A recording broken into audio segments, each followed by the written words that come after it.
A bird of prey, and I say this has got to be one of my favorite for a wide variety of reasons. One of which they're known as the wolf of the sky, and that is because most birds of prey, in fact, pretty much all of them we know of, when they hunt singularly. Now they will mate for life, but usually one's in the nest while the other goes to hunt. She's ready to fly. That's what she's doing right now. But with this group, because where they live in the Southwest, food is hard to come by. They'll hide under scrub or behind cactus or something like that. So they'll hunt as a group. They'll use one or two to flush out, and the other two will then hunt the prey as it gets flushed out. They're also very maneuverable and very sharp with their sight and what their target is. They'll go around trees and cactus. What distance are we talking? A great distance, yeah, hundreds of yards. So right now we got our train on the other side, and what you're going to see when she flies now, we expect a bird to fly a straight line. You'll see her actually drop close to the ground, and to minimize the expense of energy, which she's not doing very well right now, she will actually just put her wings out and glide close to the surface of the ground, using the air pressure she builds within her body and the ground to give her buoyancy to come up at the last minute. So when you're ready, there she goes. Now watch as she goes. There's that glide and pull up at the last minute. Wow. All right, who wants to participate in a fun thing? All right, Mark? Okay. Christina, well, you're on that carpet there, Christina. Let's see if we could...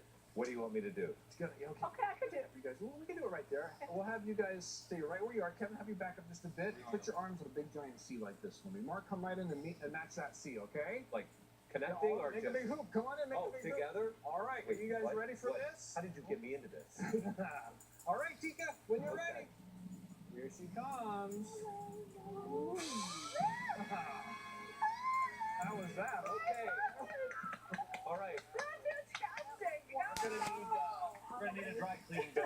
Clean up after that, Matt. Wow. What do they eat? In the wild, they're going to hunt anything from small lizards up to full-size hares if they can find them there in the desert area. So food is kind of scarce, so they'll take whatever they can find. We're going to send it off one last time. Awesome. Watch her fly. We do it again? Did you see how accurate? I bet they can parallel park like nobody. Nobody's right. But if you look right over here with another North American dropped it. coming, she'll pop up. We do it again? Well, I don't have another piece of food, so we'll go on to the next day. That's okay. We got a good thing going. Let's keep it. All right, Christina, look right over here. We have a North American badger. This is not something you're normally going to see on a TV set like this. That's why we're outside in the back, and you notice we're all like the other animals.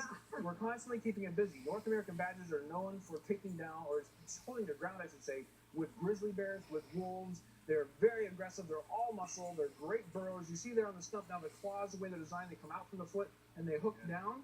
Notice, too, the guy who grew up in Minnesota has put all the women in front of him, bringing the badger.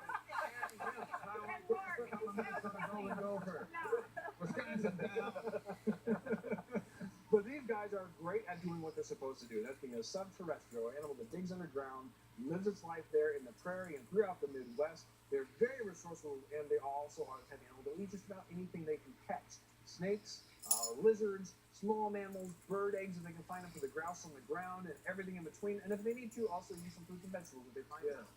What are they doing in the wintertime? In the wintertime, they do a torpor. It's similar to hibernation.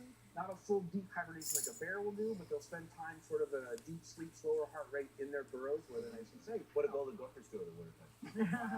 Hibernate. They better win this year. All right. Well, we are going to go ahead and take. He's been great, though. This is actually very good for us to have a badger sit calmly this long. It's pretty impressive. But speaking of sitting calmly and not doing much, our last guest, weighing in at roughly 590 to 600 pounds over here, this is Clarence. And Clarence is really, the things Clarence has seen in his life, it'd be a slow story for him to tell you, but it does exist. He was one of the first tortoises to come from the Galapagos Islands in the 1930s to be part of the satellite population here in the U.S. to help keep the species safe.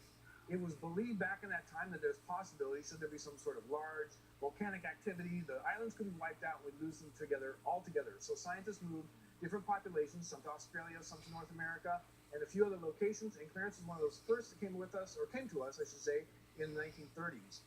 Clarence, however, has found that he likes people better than tortoises. He's moved from a couple different zoos because he always doesn't seem to get along. They seem to bully him.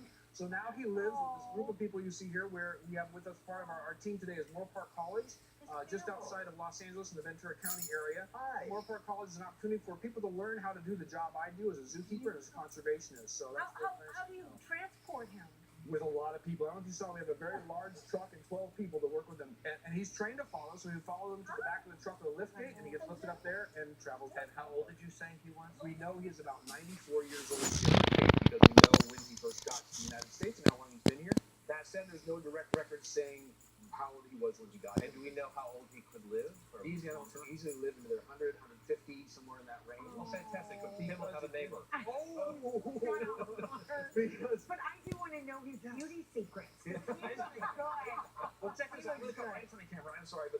It's one of my favorite things about them.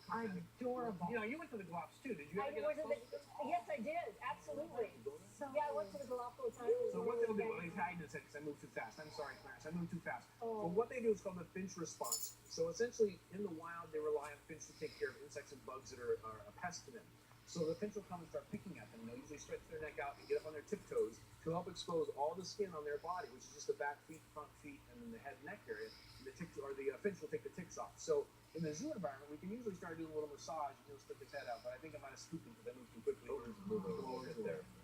We gotta do that to Kim, and we do that under her neck, and she'll do that. All right, did you have a good time here today with us? Wonderful. Did you enjoy your visit? I We're so sure glad that you did. came by and Come up and here. brought your handsome son back with us. I will not get into that Hercules outfit. It's gonna take a You're lot. going to live up to your promise. There was a moment in time, but I don't. Yeah. These Exactly. are all magnificent, Rick. Thank you. And thank you, Thank you. family. Yes, thank you. You're Our so family. talented. Thank you guys for having us. We appreciate it. We love it when you're here. Thank you for coming. Please keep up with Rick. Go to the San Diego Zoo's website at sandiegozoo.org. Okay, Orly, you're up next. You're going to have to move a little quicker. Hey guys, yeah, we're gonna be moving